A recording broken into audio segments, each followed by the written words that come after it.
And you know, this is basically the location that matters the most. Construction is not, जैसे कहते हैं ना, गाड़ी की बॉडी सही होनी चाहिए, इंजन जैसा मर्जी हो, उसी तरह घरों के बारे में कहते हैं कि इसकी लोकेशन हो घर जैसा मर्जी हो. One thing which can never be changed, and that is location. हम घरों को अंदर से सोना बना लेते हैं, ये भूल जाते हैं कि इस लोकेशन की अपनी लिमिटेशन है, वो चेंज कभी भी नहीं होनी. Before you buy a property, कुछ guidelines. Number 1, location of the society, approach, approvals, amendment. LD approved है, अप्रोच कहाँ से है. अब आप ये देख लें कि कई जगहों पे ऐसे होता है, मसलन मैं अक्सर कानून सोसाइटीज के फेवर में नहीं हूँ जहाँ से मल्टीपल रास्ते निकलते हों. तो पहले आप देख लें कि जी सोसाइटी है, एक ही गेट है, एक ही एंट्रेंस है, एक ही बाहर निकलना है.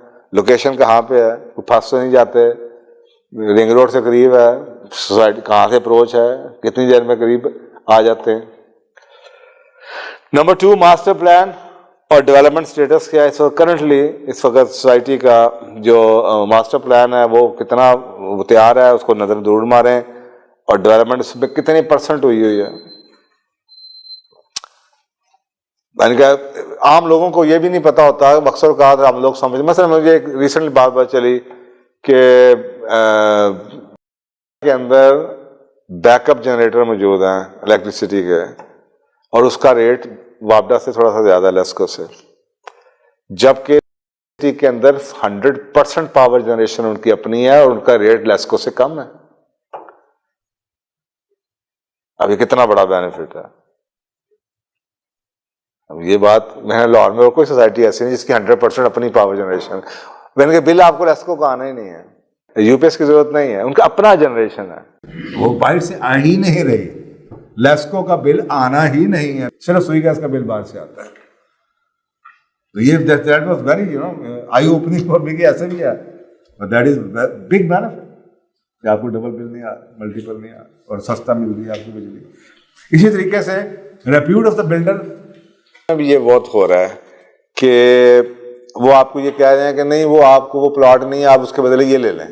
रिसेंटली मुझे पता चला एक रोड उन्होंने आदत डाल दी, ऊपर ममटी नहीं बनाने दे रहे, तो अब वो बना कर दिया लोगों ने कि जी आप ऊपर आप छत पे नहीं जा सकते अपनी. तो इस तरह की कई चीजें हैं जो कि डिपेंड करता है, आपको पता होनी चाहिए काम उसका, आपको पता होनी चाहिए कि आप कहाँ पे अपना पैसा फेंकने लगे हैं. सो कोऑपरेटिव है, प्राइवेट लिमिटेड कंपनी है, या कोई सरकारी है, एलडीए की है, मतलब जो टाउन है एलडीए, ये एलडीए के हैं. बैरियर टाउन, लेक सिटी, ये प्राइवेट लिमिटेड कंपनी है. ये चिनारकोट, चिनारबाग, ये कोऑपरेटिव हैं. तो ये कई डिफरेंट स्ट्रक्चर्स चल रहे हैं, हर एक स्ट्रक्चर के अपने फायदे हैं, अपने नुकसानात हैं. सोसाइटी कोऑपरेटिव है, बहुत लेविश ऑफिस नहीं होगा, वो ठंड प्रोग्राम है, लेकिन जहाँ पे प्राइवेट लिमिटेड कंपनी है वो 24 आवर कस्टमर सर्विस है. बैरिया में या उधर लेक सिटी में कोई मसला हो जाए, लोग अकेले रहते हैं, अगर अकेली खातून ने रहना है तो मैं सिर्फ उसको लेक सिटी के 1-2 सेक्टर्स के अंदर भी कुछ गलियां हैं, जो जगह हैं जो कि सब सेक्टर्स जिसमें आप कहते हैं, वो रिकमेंड करूँगा. वहाँ पे आपको लगेगा कि 15-15 साल से 10-10 साल से ख़वातीन बच्चे अकेले रह रहे हैं, एंड सेफ सिक्योर. कोई मसला होता है तो कॉल जाती है और वो ठीक हो जाता है. तो ये इतनी सर्विस जो सी प्राइवेट लिमिटेड कंपनी में तो हो सकती है, कोऑपरेटिव में शायद ना होती. इसी तरीके से जनाब प्रोजेक्ट की रिस्ट्रिक्शंस क्या हैं, ट्रांसफर का प्रोसेस कितना लंबा है, ऑफिस क्या है, फैसिलिटीज क्या है. I was impressed because I went through the whole process. का बड़ा स्टैंडर्डाइज प्रोसीजर है, ये जमा करा दें 2 दिन के बाद ये जमा करा दें 2 दिन के बाद ये करा दें, उसके बाद जनाब अगले दिन 10 बजे आपकी transfer. I was very impressed. अच्छा ऐसा हो जाएगा जी, ऐसा ही हो जाएगा, आप ये जमा करा दें अगले दिन आपकी 10 बजे ट्रांसफर है, 12 में से पहले जमा करा दें.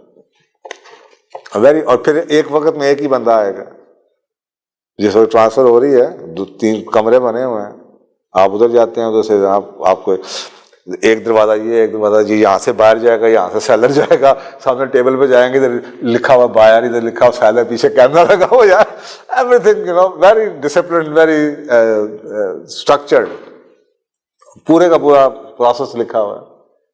आप मांगे ना मांगे, मैंने सारी क्लियर करके आपको देना है. आपको एनओसी जो बायर की, जो सेलर की तरफ से लायबिलिटीज हैं, दे विल मेक श्योर कि वो सारी की सारी पे हुई हों. आपको बिल भी उस महीने का मिल जाए, अगर आपने 15 तारीख को भी घर लिया तो आपको 30 तारीख तक के बिल क्लियर मिलेंगे। तो बड़ी सट किस्म की मैंने चीजें देखी। Then location of the plot. अब आ जाए प्लॉट के ऊपर, इसके ऊपर आगे जाके फिर बात करते हैं डिटेल में। लोकेशन ऑफ प्लॉट क्या है, किस जगह पे प्लॉट, बड़ी सड़क पे है, छोटी सड़क पे है, कॉर्नर पे है, इधर है उधर है, अप्रोच क्या है उसकी, नेबरहुड कैसा है उसका, उस पर्टिकुलर गली का नेबरहुड कैसा है, सॉइल कैसी है, वाटर लेवल कैसा है, जियो पोजिशनिंग क्या है, ग्राउंड लेवल क्या है। कई वाटर वैल्यूड है क्योंकि वहां पे पानी खा रहा है। अब वहां पे आप घर प्लॉट लेंगे तो आपको सारी जिंदगी नेस्ले ही पीना पड़ेगा।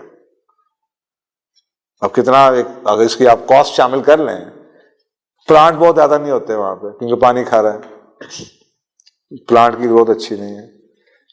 तो अब यहाँ पे हम सारा दिन पानी नलके का ही पीते हैं। तो ये कॉस्ट भी अगर आप देख लें तो इन चीजों पर असर पड़ता है कि सॉइल क्या है, मिट्टी कैसी है, पानी कैसा, टैंकी कौन सी है, कितने डीप से बोरिंग हुई है। Meet the neighbours, owner, history of the property क्या है। हमें बड़े कई अच्छे एक्सपीरियंसेस मिले, ऐसे ऐसे लोग मिले जिन्होंने 10 साल पहले घर बुक करवाया था लेकिन शिफ्ट ही नहीं कभी किए, इतने अमीर ज्यादा थे कि कभी आए नहीं, पोजेशन भी नहीं लिया। यानी कि बुक हुआ ओरिजिनल घर 10 साल से खाली पड़ा है तो उसमें कभी कोई नहीं घुसा, इसका उसका कनेक्शन, बिजली भी नहीं थी, पोजेशन भी नहीं था। तो ऐसा घर भी हमने लिया। That was a good experience. लोग बड़े खुश थे आगे पीछे वाले कि जी जब से हम यहाँ पे 10-12 साल से आए हैं ये घर खाली पड़ा हुआ था, and we were very worried कि जी यहाँ पे पता नहीं किस किस्म के लोग ना आ जाए, क्योंकि अब साहब डर तो होता है ना कि घर खाली पड़ा हुआ। सो नेबर्स मिलना बड़ा एक डिलाइटफुल एक्सपीरियंस होता है कि आप जिन लोगों के साथ रहना आपकी केमिस्ट्री उनके साथ मिलती है कि नहीं, रोज लड़ाई करते रहेंगे आप, गाड़ी आगे करने पे, पीछे करने पे, इधर करने पे, उधर करने पे। प्रॉपर्टी की हिस्ट्री मैं आपको बता रहा हूं कि अगर आपकी फुल प्रॉपर्टी की हिस्ट्री मिल जाती है, 100 बुकिंग के डॉक्यूमेंट्स में मिल जाते हैं आपको। वो 15 साल पहले जी मैं जी ओरिजिनल बायर हूँ, ये देखें जी मेरे पास फाइल है, इतने का लिया था मैंने प्लॉट। कई लोगों ने इतना कुछ संभाल कर रखा होता है। तो that is always good. America Europe में जाए ना, आपको आपके घर की 150-200 साल पुरानी हिस्ट्री साथ लगी होती है कि पहले उसमें जनाब 1600 फलाने में ये घर उस फैमिली के पास था, फलाना उसका बच्चा था, फिर ये उसके नाम 1700 इतने में आ गया, पूरी हिस्ट्री आपको साथ मिलती है। तो यहाँ पे भी अगर ऐसी आपको मिल जाए तो that would be good. So check for hidden cost, compare, जैसे मैं आपको बताया पानी की कॉस्ट क्या, ये हिडन कॉस्ट है। या बिजली आपको नहीं पता, नारा तो लगा दिया, बैकअप अवेलेबल है, बिजली आपको बच रहा है, आपको महंगी मिल रही है तो ये हिडन कॉस्ट है। मेंटेनेंस कॉस्ट महीने की कितनी है, फीसें कितनी है, मंथली आप मेंटेनेंस कॉस्ट क्या है जो आपको मंथली पानी की, सीवर के वगैरह वगैरह के खाते में देनी है। सो ये आपको पता होना चाहिए। Check and verify the property, आप प्रॉपर्टी को वेरीफाई करना कि ट्रांसफर हुई है, कितने अरसे से चल रही है, कितने नामों में ट्रांसफर हो चुकी है, बिक रही है तो क्यों बिक रही है, ये सारी चीजें कुछ ना कुछ बताती हैं कि एक प्रॉपर्टी हर साल बाद बिक्री होती है, तीसरी साल बिक रही है, there must be something wrong. चलिए रॉन्ग ना भी हो तो एटलीस्ट चेक तो कर लें, इतनी जल्दी प्रॉपर्टी क्यों बिक रही है, इन्वेस्टर बेच रहा है, क्यों बेच रहा है, किसने बेची है। डॉक्यूमेंटेशन पूरे हों, एनओसीज उसके पूरे हों, इस प्रॉपर्टी पर टैक्स जा रहा है नहीं जा रहा, कोई झगड़ा तो नहीं है, कोई लिटिगेशन तो नहीं, स्पेशली जो ओपन प्रॉपर्टीज हैं उस पर लिटिगेशन जरूर चेक करें। बाकी जो सोसाइटीज हैं उसमें तो सोसाइटी वालों के पास ही चेक हो जाती है, लेकिन जो ओपन लैंड होता है उसको तो आपको बाहर से चेक कराना पड़ता है क्योंकि वो रिकॉर्ड तो किसी के पास नहीं है, वो तो नहीं आपको बताएगा कि इसके ऊपर जनाब स्टे हुआ है। अगर किसी घर पे स्टे ले लेना बाद में वो एक अलग बात है, लेकिन शुरू से आपने लैंड के ऊपर ही मसला पड़ा हुआ है वो तो फिर अजीब सी बात ही है। सो ये है जनाब कुछ चीजें जो कि आपको ये मस्ट चेक। देखें ultimately what I got to know was कि at the end of the day there is no comparison which you can make, and you know this is basically the location that matters the most. Construction is not, जैसे कहते हैं ना गाड़ी की body सही होनी चाहिए, इंजन जैसा मर्जी हो, उसी तरह घरों के बारे में कहते हैं कि इसकी लोकेशन हो घर जैसा मर्जी हो। One thing which can never be changed and that is location. हम घरों को अंदर से सोना बना लेते हैं, ये भूल जाते हैं कि इस लोकेशन की अपनी लिमिटेशन है, वो चेंज कभी भी नहीं होनी। इनके दरवाजा ऊपर तक किले की तरह लगाया हुआ है, 10 मरले का घर है, 4 फ्लोर बनाया हुआ है, बाहर गाड़ी खड़ी करने की जगह नहीं है। 4 फ्लोर तो बना लिए, अंदर गाड़ी एक जाएगी, बाकी 4 फ्लोर में जो रहेगा उसकी गाड़ी किधर खड़ी होगी। पौधा कोई नहीं है, गमला रखने की जगह नहीं है। तो लोकेशन बहुत मैटर करती है। आप कीमतों में अगर अंदाजा लगा लें, अगर आप Zameen.com पे सर्वे कर लें तो प्राइस इतनी वेरी करती है, बंदा समझ नहीं आती, फिर पता चलता है at the end of the day it is because of the location. क्योंकि अगर आप if you are open for everything then you will never able to make a comparison. अगर आप अपने आप को सिलेक्ट करते हैं, जैसे मैंने पहले 3 इलाकों को शॉर्टलिस्ट किया, फिर 3 में से एक इलाका शॉर्टलिस्ट किया। पहले पूरा लाहौर था मेरी मार्केट, उसमें से मैंने 3 उठा लिए, फिर उन 3 का कंपैरिजन किया, फिर उसमें से लेक सिटी निकल आई, फिर लेक सिटी के अंदर कंपैरिजन किया, M1 और M7 के कुछ जगह निकल आए, M1 पूरा, M7 के कुछ इलाका निकल आया। अब now it became much easy. अब और मैंने शॉर्टलिस्ट करनी है। अच्छा जी, अब ये सोच लिया it should be facing park, it should be on the main road, it should be a corner plot, तो और आपकी लिस्टिंग निकलती आएगी। तो ये चीजें बहुत मैटर करती हैं। और पूरी दुनिया में आप चले जाएं, अगर आप नेट पे भी जाके गूगलिंग करें तो आपको ये बताएंगे कि घरों के अंदर, प्लॉट के अंदर, the most important thing which can never ever be change is the location. कई कई घर ऐसे हैं just because of the location उनकी कीमत, मसला आपको मैंने 1 कनाल का घर 17 करोड़ का बताया है मॉडल टाउन में, क्योंकि उसका व्यू आगे, उसके सारी ग्राउंड है,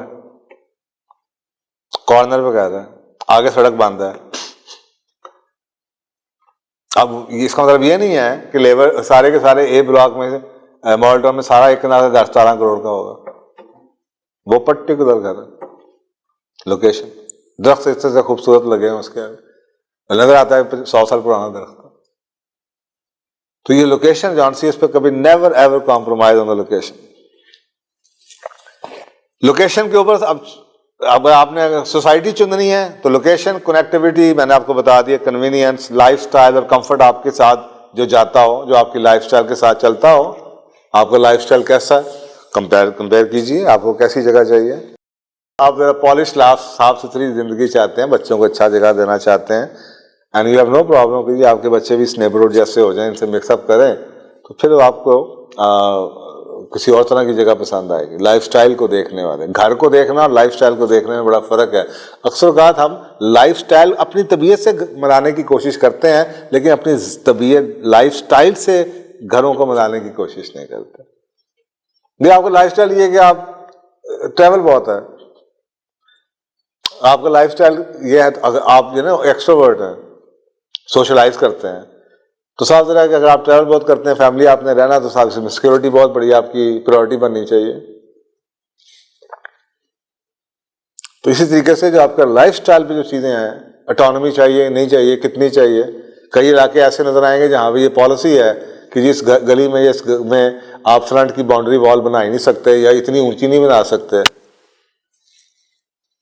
ओपन है। तो ये आपको सब पता होना चाहिए कि आपकी अपनी लाइफ क्या है, ताकि वो उससे मैच करें। तो third one is security and safety, as I already spoken about in. Neighbourhood के बारे में मैंने आपको बहुत कुछ बताया। बजट आपका किस इलाके में क्या आता है, रीसेल वैल्यू क्या है, आपको पता चल जाएगा। नेट पे आप चले जाएं कि इन इलाकों में रीसेल वैल्यू पुराने घर हैं तो कितने बिक रहे हैं। सबसे बड़ा है कॉस्ट ऑफ लिविंग, बिकॉज जो आपके आगे पीछे जो गली है वहां पे सारे मुलाजिम आ रहे हैं, सारे के घर में ड्राइवर हैं, सबके घर में सिक्योरिटी गार्ड हैं, and you know just have to follow the norms.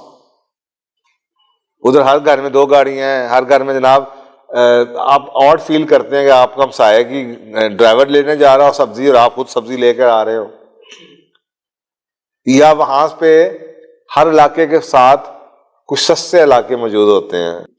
तो ये चीजें कॉस्ट ऑफ लिविंग के ऊपर बहुत फर्क पड़ता है, जो सारी जिंदगी आपको पे करनी है। सारी आप हर घर में, पता किसी के घर में गार्ड नहीं है, जो पैसे बच गए आपके, किसी के घर में ड्राइवर नहीं है, जबरदस्त, you will not feed odd. तो ये चीजें जरूर देख लिया करें पहले। स्ट्रीट की लोकेशन, अब आपने सोसाइटी पसंद कर दी, अब स्ट्रीट की लोकेशन, फिर अगेन नेबरहुड। स्ट्रीट का साइज, गली कितने फुट की है, ग्रीन एरिया है, पार्क है या नहीं है। हमें कई ऐसे इलाके आ गए हैं जिनके आगे सड़कें खुली होती गई हैं, ग्रीन बेल्ट ही खत्म हो गई हैं, कनाल का घर आप खरीद रहे हैं, लेकिन आपको पीछे फुल ट्रैफिक चल रही है, आपको घर रिवर्स करने के लिए भी आपको चाहिए गार्ड जो आपको रिवर्स गाड़ी करा ले, उस घर का क्या फायदा। मॉडल टाउन में, गुलबर्ग में, डिफेंस में ऐसी ऐसी कोठियां मौजूद हैं, आपके मेन बुलेवार्ड डिफेंस के ऊपर ऐसे ऐसे घर 2-2 कनाल के मौजूद हैं जो कि गार्ड के बगैर आप गाड़ी अपनी रिवर्स नहीं कर सकते, पावरफुल स्पीड पे गाड़ियां चलती हुई आ रही। तो ग्रीन बेल्ट है ही नहीं, सड़कें इतनी खोली करके उन्होंने ग्रीन बेल्टें खत्म कर दी। इसी तरीके से जनाब एस्थेटिक्स क्या है, उस इलाके की खूबसूरती क्या है, प्लांटेशन क्या है, लोगों की ग्रीन बेल्ट की हालत क्या है, सफाई सुथरी का निज़ाम क्या है, लाइटिंग है, पार्किंग हुई है, पार्किंग की जगह है, लाइटिंग आपके पास मौजूद है, अच्छी स्ट्रीट लाइट्स लगी हुई हैं, साफ सुथरी चीज़ें हैं, घरों में क्या हो रहा है, सिक्योरिटी है मौजूद है, नहीं हो रही। कई जगहों पर सर इसलिए प्रॉपर्टी महंगी है कि यार ये वाला घर जो इसके आगे गार्ड बैठा हुआ है, सोसाइटी की तरफ से गार्ड बैठा हुआ है, होता ना कोई लोकेशन होती हैं चेक पोस्ट के साथ वाला घर है जी, तो जी मेरे आए तो पैसे बच गए। तो ये है जनाब इस चीज़ का जवाब, बिल्डर बाय।